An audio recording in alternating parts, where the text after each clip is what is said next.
Hello there and welcome back. This is going to be another topic of me becoming an RHCSA. So this is a Red Hat certification. This is the associate level. So in this video we are going to discuss two topics which are important regarding the exam. The first one is how you can change your hostname, and the second one is the SELinux. So first let's get to changing our hostname. Let's open up a terminal. And in this terminal, we need to sudo to the root user, and we have basically two ways to change the hostname. The first one is the hostname, hostctl, hostname ctl, set hostname, and we will pick a new name. And that's it. This has changed our hostname, and if we want to, let's say, the changes made by this command, we need to restart our machine.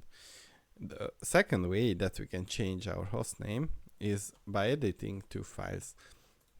The first one is the etc hostname, and here we can give it another new name. And the second find is important for the name resolution. So here we can change also the hostname. So the hostname which is going to be, let's say, visible for the machine itself. So right tab Q. Alright. Now, the second thing that we need to talk about is the SELinux. So SELinux came into the picture with the version of 4 in the CentOS realm and around the same version at Red Hat. So SELinux adds another security feature into the kernel itself. And so far, before the SELinux, you had two options for security. One was the file-based permissions. So for example, this one, what kind of rights had the user, the group, and the others on a specific file or folder, or the or the ACLs. So get FACL.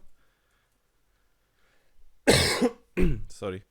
So let's see anaconda ks.cfg, and with the set FACL, you could change these permissions. Now with the SELinux, the picture is more, let's say, sophisticated, if not complicated, because most of the time when, let's say, people install an Apache, they realize that they cannot reach that Apache server.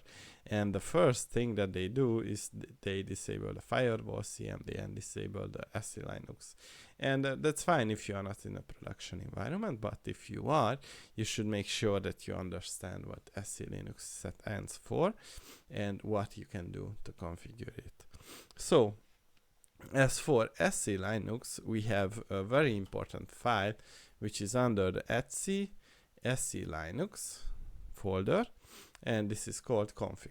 So there is a different SELinux type. So we have a targeted, a minimum, and a MLS. So the targeted means that targeted processes are protected, and the minimum is means that only specific processes are targeted, thus protected, and the MLS is the multi-level security protection. And there is another configuration, which is the SELinux, which has 3 states. One is enforcing, the second is permissive, and the third is disable. So if you disable it, it won't do anything anymore. If you set it to enforcing, it is going to log the security violations. Sorry. And then prevent the violations of having an outcome, so to speak. So to prevent the action itself. And there is the permissive, which is only going to create a log entry for these security violations. And there is an also important command which is called get enforce, which will give you the enforcing state of the SELinux, so basically the value of this variable. And there is an SE status, which is a more detailed description for the SELinux status.